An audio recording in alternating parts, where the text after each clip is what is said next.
Hello everyone and welcome to a new video on my YouTube channel, Anton GF. My name is Anton Garcia Fernandez and I am coming to you over YouTube from Jackson in the state of Tennessee here in the United States of America. And today we're going to be talking about a vocal album that features prominently in my collection of some of the greatest vocal albums of all time. It is an album that brings together two men that, well, at least on paper, sound kind of unlikely. One of them is Bobby Darin, and the other one is Johnny Mercer. And of course, Johnny Mercer is more than just a singer. Johnny Mercer is one of the greatest songwriters of the Great American Songbook. And I would go as far as to say that Johnny Mercer is one of the greatest poets that the United States gave the world in the 20th century. Of course, you will not find any college-level courses or graduate courses that within American literature talk about or mention Johnny Mercer, but that's because my colleagues in American literature usually have no idea who Johnny Mercer was, or if they know who he was, they dismiss him as a songwriter, which is not the right thing to do, because Johnny Mercer, besides being a songwriter, was a poet of the highest quality, of the highest standard, pretty much like other lyricists of the Great American Songbook, people like Lawrence Hart or Ira Gershwin. Well, you will not find Johnny Mercer at any universities in literature courses. But if you read the lyrics to Early Autumn, for example, The Days of Wine and Roses, or even Autumn Leaves, those are three great examples of how Johnny Mercer, the songwriter, is really Johnny Mercer, the poet. One day I'll do a video, an entire video about this, because I feel very strongly about the fact that Mr. Johnny Mercer of Savannah, Georgia, really was one of the greatest poets that the United States gave the world in the 20th century. But that is not what we're going to be talking about today. We're going to be talking about an album that Johnny Mercer and Bobby Darin recorded in 1960 for Atlantic Records. And it's an album entitled Two of a Kind. It's an album that I have listened to hundreds of times. I know it inside out. And it really is and has always been, from the very first time I heard it as a teenager, one of my favorite vocal albums of all time. I said it was recorded in 1960, and that year, one of the best songwriters of the 20th century, that's Johnny Mercer, as I said before, and an exciting newcomer who had recently become a crooner, came together to record this album for Atlantic, Two of a Kind. And they really were two of a kind. As I said, Bobby Darin began as a rock and roll singer with songs like Plain Jane or Splish Splash, I Was Taking a Bath, and several others. Then, of course, Mac the Knife came along and he became a swinger, he became a crooner, he became, well, a swinging singer in the mold of Frank Sinatra's Songs for Swinging Lovers. Beyond the Sea was another one of his hit records, an English language version of the tune La Mer by the French singer and songwriter Charles Trenet. Well, he's the young one in here. The older singer is Johnny Mercer, who made some great records in his own right, on his own, but also with the likes of the Pied Pipers. Candy, I Call My Sugar Candy. It's a good example of a fine record by Johnny Mercer. I love his original version of the song Personality. And of course, he made some fine recordings as well with Nat King Cole. And, well, I have lots of records by Johnny Mercer because not only was he a great songwriter, but he was really good at interpreting his own songs and also the songs of other writers. And the result of this very special rendezvous with Bobby Darin, Johnny Mercer and Bobby Darin together, was a one-of-a-kind record that really sounds as enjoyable now as when it was first made. This is, in my opinion, a landmark record date for both participants, and this record date produced an album that turned out to be a tribute to the bygone era of 20s and 30s pop music by two men who were indeed two of a kind. I have the album in my hand right now, and the liner notes to this album, written by Stanley Green, state that it was Bobby Darin's suggestion to undertake this project because he admired the work as a singer and as a songwriter of Johnny Mercer. And Mercer was excited about the idea right from the start, say the liner notes. Well, listening to the finished product, there's absolutely no doubt about that. Mercer and Darin and Mercer, the two of them are really enjoying themselves in the studio, and of course that means that we as listeners, we are allowed to share in all that fun. Lots of fun to be had listening to this record. A little bit like listening to Bing Crosby and Rosemary Clooney on Fancy Meeting You Here. Of course, Johnny Mercer and Bobby Darin were at very different stages in their careers as they walked into the Atlantic Studios in New York City. Mercer was really and truly one of the best things that ever happened to the great American songbook. To me, he is one of the most renowned, wittiest lyricists of his time. I mentioned that he had also enjoyed quite a bit of success with his own recordings in the 1940s. Songs like Candy and My Sugar Is So Refined. I love that one too. I first heard that one by Frank Sinatra, but that's an original recording by Johnny Mercer. Duets with Nat King Cole, such as Save the Bones for Henry Jones, because Henry don't eat no meat.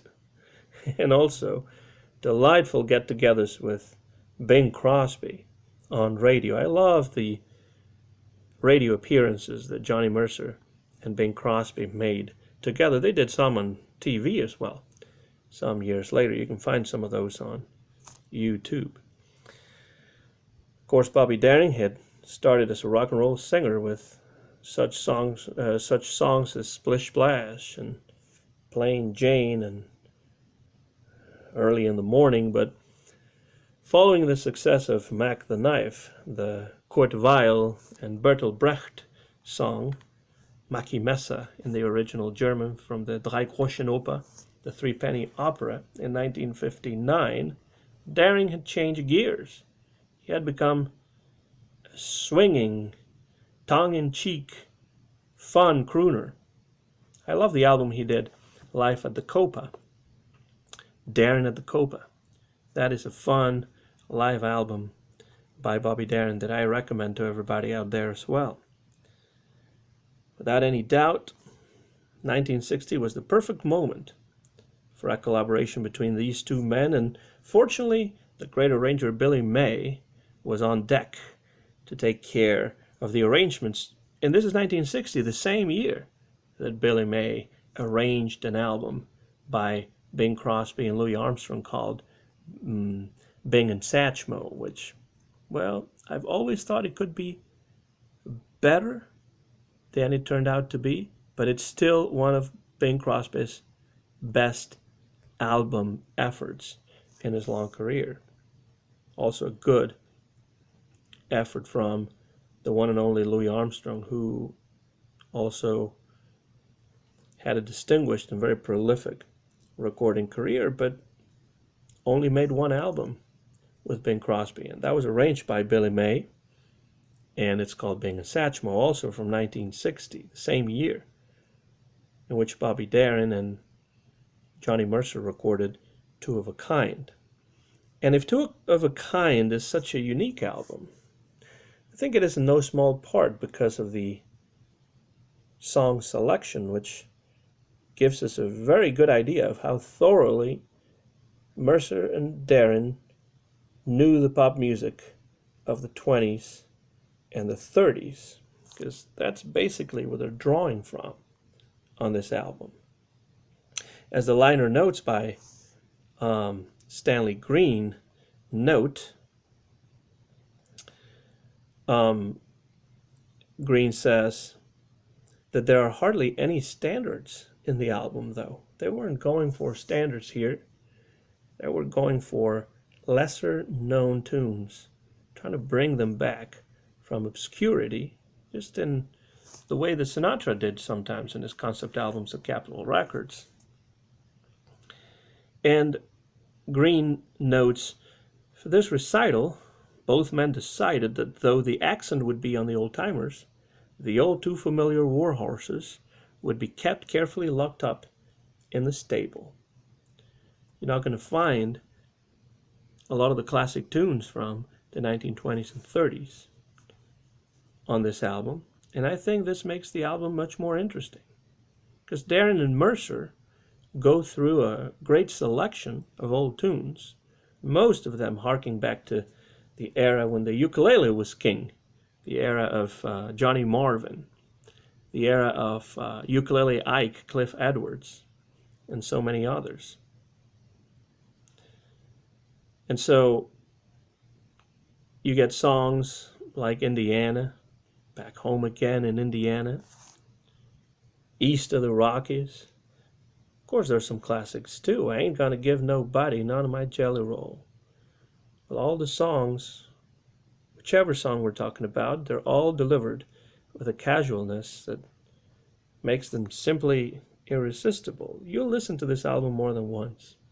I can't listen to it just once. When I play it, I have to play it all over again, at least twice every time I play it.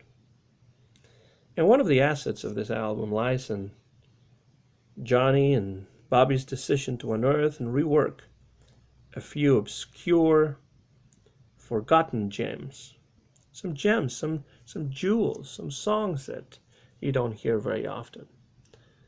One of them is My Cuties Do It 222. She's coming through on a big choo-choo. My cuties do it 222 today. I love the play on words there. A song by Albert von Tilzer, Irving Bibo, and Leo Robbing. Von Tilzer and Robbing, fairly well known. Bibo, not so much. But My Cuties Do It 222 today is a cute novelty song of the kind that was written at the turn of the century in Tin Pan Alley. And the lyrics are an astounding exercise on the art of the onomatopoeia, not just because of that 222 today, but because that keeps going on throughout the whole composition. These plays on words, the sonic plays on words, using the sound of words that sound similar, also to evoke some of the sounds coming through in a big choo-choo, 222 today. Sounds like they're stammering somehow, but that makes the song more surprising and makes the song more memorable. I can still remember almost the entire lyrics to this song, and this is in no ways a classic. But it's a great song that I remember that Cliff Edwards recorded, I think, in the 20s or 30s. We're going to go back to Cliff Edwards because they do pay tribute to the artistry of the great ukulele Ike, Cliff Edwards, the man who, among other things, was the voice for Jiminy Cricket in Pinocchio, the Disney version of Pinocchio. And of course he sings Give a Little Whistle and When You Wish Upon a Star. And if anybody remembers Ukulele Ike these days, it's because of that. But go back and listen to the recordings that Cliff Edwards made in the 20s and 30s, that Will Friedwald in his book Jazz Singing really hails as some of the greatest jazz and jazz-inflected recordings of that era. He was one of the most exciting ukulele players of all time. So here we have Battling Madeline Home and Who Takes Care of the Caretaker's Daughter. There's the play on words again. And these are two songs recorded originally by Cliff Edwards in the 1920s. Two outstanding numbers from his catalog, and even though there is no ukulele in these arrangements, Billy May is clearly attempting to travel back in time to the jazz age with this material. Another effective choice in that sense is Mississippi Mud, a classic written by Harry Barris and originally performed by Bing Crosby, Al Rinker, and Barris himself as the Rhythm Boys at the time when Bing Crosby was starting to hone his craft as part of the extremely popular Paul Whiteman Orchestra in the latter part of the 20s. And of course you see that some of these songs, like Mississippi Mud, go back to this geographic area of the South, with which Johnny Mercer was very familiar, having been born in Savannah, Georgia, and some of his songs do reflect that. Many of the songs that he wrote for movies or for Broadway shows do have this Southern theme going on, and so Mississippi Mud is not a bad choice, especially bearing in mind that they're trying to go back to the 1920s and to the early 1930s. The album, of course, is not simply made up of old tunes, since we have songwriter Johnny Mercer on the album. Well, some of Mercer's own compositions are also highlighted in this project, proving once more that he is one of the most gifted lyricists of all time. I think to Mercer, a song lyric is a poem set to music. It's a kind of light verse that is set to music. And his lyrics show his unique ability to make words and music intersect, as well as, of course, his mastery of the English language, which is why I don't understand why he doesn't feature more prominently in college classes about American literature. He definitely deserves it, whatever my colleagues in American literature at universities might think. For instance, we have a song that again goes back to a Southern theme, or at least a Southern expression. If I Had My Druthers, that's the title of the song, and this one is given here an enjoyable, laid-back treatment, while the reading of the humorous Bob White, What You Gonna Swing Tonight, must be counted, I think, among the best ever recorded of this song, written by, of course, Mercer himself.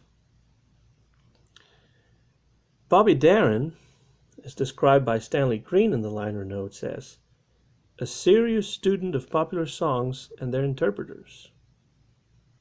And, of course, being in such company, the company of Johnny Mercer, he felt the need to contribute some lyrical updates to a few of the tunes, and he even teamed up with Johnny Mercer in the writing of the title track, which is Two of a Kind, a tale of friendship and camaraderie, and it is a splendid collaboration between Bobby Darin and Johnny Mercer, complete with ad-libbed asides that remind us of the timeless tradition of Bing Crosby and Bob Hope, or again bring us back to Bing and Rosie.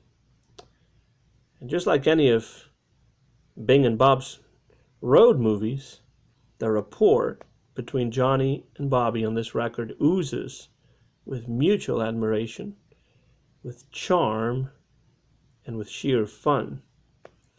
In fact, that very well may be the secret of the appeal of the album, because it gives us the opportunity to sort of be a fly on the wall of the Atlantic studios while these two great performers who understand each other so well are having a wonderful time together, and so we have a wonderful time as well.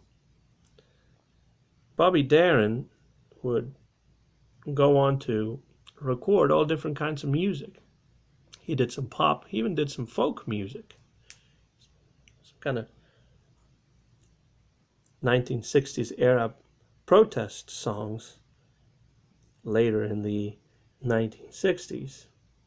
But to me, the best of his output has to do with the swinging sessions that he cut in the late 50s and in the early 60s. And among them, we have this album for Atlantic Records, Two of a Kind, with Johnny Mercer. Now, if you listen to this album and you enjoy the rapport between Bobby Darin and Johnny Mercer, do you want to know more about Bobby? Well, there's some great albums out there, and I, in particular, recommend the ones that he cut in the swinging idiom, as I said. When it comes to Johnny, well, Johnny Mercer made some outstanding recordings starting in the early 1940s. And those are not albums, but recordings that you can find easily on CD compilations that I definitely recommend, because this is an important entry in the discography of Johnny Mercer, but by no means is it the only entry in the discography of Johnny Mercer, which is wide, far-reaching, and utterly enjoyable. So I want to finish this video by recommending this album to everybody out there. Seek it out. It's still available. Listen to it. Enjoy it.